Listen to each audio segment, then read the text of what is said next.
consideration of Her Honour the Lieutenant Governor's speech, Mrs. Littlewood. The Honourable Member for Fort Saskatchewan, Vegreville. Thank you, Mr. Speaker. It is my honour to open debate on the speech from the throne, and I wish to thank Her Honour the Lieutenant Governor for her carefully intentioned words that lay the groundwork for this spring session. I would also like to thank you, Mr. Speaker, for your continued efforts and the wisdom that you bring to the chair. It is not an easy task that you have, managing the dynamics and the volume of this House, yet the balance that you show and the encouragement that you give us to work together from both sides of the floor continues to set a standard for us all. It is my great privilege to stand in this House and share the voice of my constituents from Fort Saskatchewan, Vegreville, whom so generously gave me their vote and have entrusted me to speak for them on all matters before this House. It is with humility and dedication that I strive to continually earn that trust. The experience and perspective they give me is the only way I can hope to represent a vast diversity of people: dairy farmers, corrections officers, teachers, microbrewers, grandmothers, firefighters, people of all ages, all abilities, all income levels, all nationalities, all ethnicities, all faith communities, all genders, and most importantly, all political stripes. I wish to acknowledge my husband, Jeremy Johnston, for his long-suffering patience and endless support in allowing me to put the constituency and those that reside within it first. Mr. Speaker, this has been a tough winter, not for its weather, which continues to get milder each year, but for the tough economic climate that has continued to impact Albertan families from every corner of this province. We have inherited a great responsibility, and we have been directed by the voters of this great province to tread down a path in search of stability. Job creation, supported by our government's investment in making capital available to small and medium-sized businesses, aggressive infrastructure investment to address the growing needs of a growing population in healthcare, education, and industry. Diversifying our economy on the road to a more mature, resilient province that can weather world market prices and decrease our dependence on a single commodity price. All of us in this chamber, in our role as members of this Legislative Assembly, hear and see the personal impact of sustained low oil prices on Albertan families. They have invited me to sit at their table while they tell me how they are afraid for their jobs, or the family has already experienced the loss. Executives share with me how they are working to examine every way to not lose any employees during this time of low market prices. Family farms are worried about the long-term viability of their homestead due to more and more families needing to rely on off-farm income jobs to make ends meet. However, as difficult as these situations are, they reveal the tenacity that makes us Albertans. This is a once-in-a-generation challenge, as the Minister of Finance rightly said. I have first-hand experience of it. Born in West Edmonton at the Misericordia Hospital, my father worked hard as a journeyman painter. Going into the trades when my dad did, his future seemed fairly secure. A booming housing industry and a healthy energy-based economy. It seemed like the right time to buy and build a house in Millwoods in order to accommodate a growing family that had become completely dominated by women. My poor dad. My mom had given her strong personality and her fierce individualism to 3 girls, all of which challenged my father in many ways. Then the worst happened. My dad, like many breadwinners, lost their jobs during the latest economic bust. We lost our house, my parents divorced, and like many families, the only thing we could do was continue putting one foot in front of the other. My parents being in separate households presented me with many challenges, 2 different lives that set me forever on a course towards compassion, empathy, and a thirst to see fairness for others. I have learned the phrase social justice as an adult, but to me what that means is that we need to examine what fairness means in this province. Is it fair that our seniors in rural Alberta live in poverty and without proper access to affordable transportation for appropriate medical care? Is it fair that we continue to move our grandparents away from their communities in pursuit of affordable housing? Is it fair that our small municipalities continue to struggle to pay for failing infrastructure? Is it fair that mothers continue to be left behind in workplace advancement due to a lack of both childcare space and affordability? Now, my father will never tell me that life is fair, but that, I believe, is where government has the responsibility of coming in to help bridge the gap. And if anyone has heard me talk about my constituency, they have heard me talk about the need for a bridge. My father did those things that he could do to move us forward.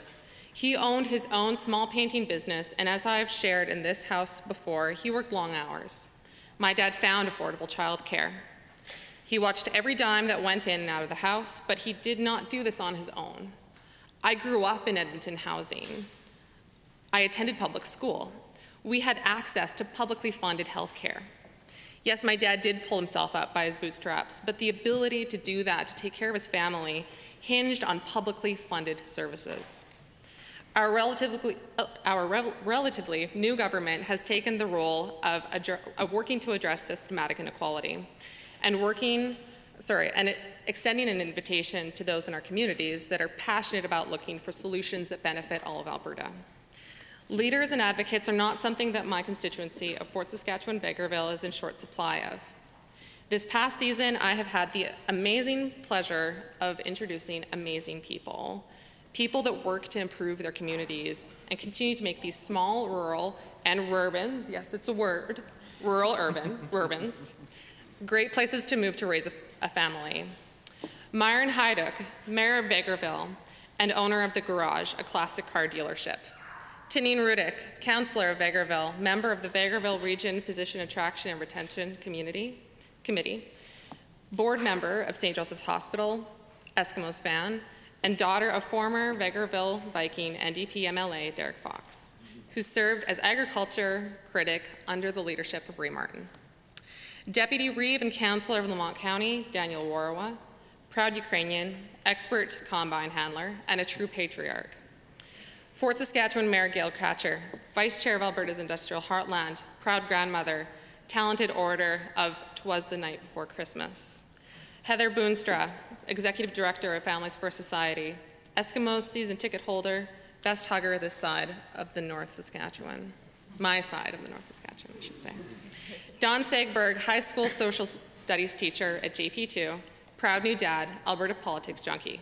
These are just a few of the everyday people that do extraordinary things every day.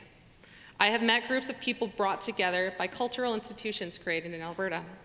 Groups such as agricultural societies, Bruderheim Ag Society, Lamont District Ag Society, Vegreville Ag Society, Josephburg Ag Society, Chipman Ag Society, Andrew Ag Society, Mundare and District Ag Society, Toefield Ag Society. These societies were created to share farm and agriculture information and education. However, over the years, as you can see, these groups have forged their ways into the identity of the community. They not only host and organize rodeos, they have country and blues music festivals. They fundraise for necessities in schools, seniors' homes, hospitals, and community centers. And they do this with small armies of volunteers. And these people, more often than not, are on multiple boards. Your Ag Society member is also the library board member, is also your museum board member, is also your Lions Club member, is also the Legion member, and is also your Chamber of Commerce member. Residents of these urban, rural, and remote areas of Alberta don't wait for help, they do. And for that, they deserve an enormous amount of respect. But we must do what we can to support the sustainability of these communities. This past fall, AAMDC held its convention, and the tagline they used was "Where it all starts," because farming, oil and gas, and much of our tourism sectors reside in our most rural parts of Alberta. Our economy relies on these areas for jobs, tax dollars, Albertan culture, and the very food that we put on our table. Our future diversifying of the economy will depend on how we support these industries. My constituents have told me loud and clear that they want support now and for the future. I am pleased to be able to stand and show my support for our government's new Alberta Child Benefit Plan for low-income families. This $340 million investment in new and direct help will make a difference in families in Fort Saskatchewan, Vegreville, and countless other Albertan families who need help now. 380,000 Albertan children will benefit from this initiative. We will also help those families with legislation to protect Albertans in economic distress from predatory lending, a bold move forward that protects some of our most vulnerable. Expanded access to workforce and skills training and retraining is integral to the financial health of our families so that people facing unemployment can upgrade their skills. Our tradespeople want to put their work boots back on. And we will address growing infrastructure deficits with $34 billion of investment while retaining jobs. Schools in Fort Saskatchewan bursting at the seams, kindergarten classes being moved into school gyms. I am also proud that our Premier and our ministers continue meaningful intergovernmental collaboration on pipelines. We cannot forget that we are a country made up of a federation of provinces that must work together towards the common good. At the same time, we can review how we practice consultation.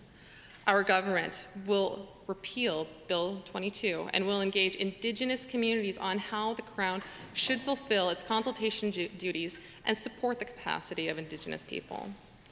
Together, we can create a diversified future. Our government announced a much anticipated initiative in the new Petrochemicals Diversified Program. Applauded by Alberta's Industrial Heartland Association, this program will help investors get over the initial hurdle of building such capital-intensive projects and help Albertans acquire greater value for products such as propane that are market exposed and turn them into higher value products such as propylene and polypropylene. We will back that up with a broad-based representative group, the Energy Diversification Advisory Committee, that can not only look at diversification but help guide our government towards resiliency. This government's royalty review has steps towards a plan to modernize royalties, to promote innovation, transparency, efficiency, and accountability. We now have a climate change strategy that focuses on a Made in Alberta solution to how we can address both environmental impacts of industry and how we address market access issues. Issues that thus far, no matter who you try to lay the blame on, have prevented Alberta from building a new pipeline to Tidewater and adds rail transportation costs onto an already price disadvantaged product. But we rally on. We heard from industry, First Nations, and non-governmental organizations that now is the time to build a plan that will support our energy sector and also address the needs of future generations. In support of this, our government plans to create a new, broadly representative oil sands advisory group. Next year, in Sturgeon County, Alberta, we will see the first refinery built in over 30 years, the Northwest Refinery, a true marvel that is on the leading edge of technology where they will not only refine bitumen, but they will also utilize the Alberta Carbon Line project. 240 kilometers of pipeline that will gather, compress, and store 14.6 million tons of carbon dioxide per year from the Northwest Project and Agrium fertilizer. Stored carbon dioxide from this project can be injected into depleted oil reservoirs and result in 1 billion barrels of oil. Budget 2016 will take a prudent and balanced approach to fiscal plans, assuring the valuable frontline healthcare and education services are intact. We cannot build a viable future without taking care of Albertans now. We can do so carefully and judiciously. We know Albertans expect and demand their government to act in their best interests.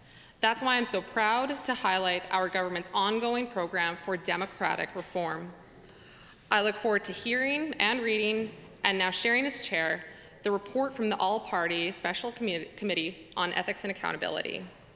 Key democratic reform issues will also be presented in the fall, affirming our commitment to openness, transparency, and accountability. And this means we will not act alone. We want to ensure that we consult with our partners and the public to build an effective legislative environment. That's why we will invite public, and municipal government comment on a modern municipal government act. I know my constituents and municipal representatives who have talked to me over and over again about linear taxes. I am sure that me and my colleagues have all learned more about linear taxes than they knew before. But they want to come and share because they are concerned about their areas. They want to come and they want to contribute, and I look forward to hearing what their bold new ideas are. Our tourism industry has grown to include new ways of interacting with rural Alberta. These include farm-to-table tours and dinners, historical church tours, rodeos, bull-oramas, country and blues festivals, vintage tractor pulls, and parades in every town for every season. These events are possible due to the long farming history that Alberta has. And it's that tie to history that makes us so special. Our agriculture sector is world-class and has been the bedrock of this province for many generations. I choose to mention this sector last, as it is often gets overshadowed by our energy industry. And it is my hope that these thoughts will stand out. Our province, built by French hands, German hands, and even including my father's Ukrainian hands, this province was built on agriculture.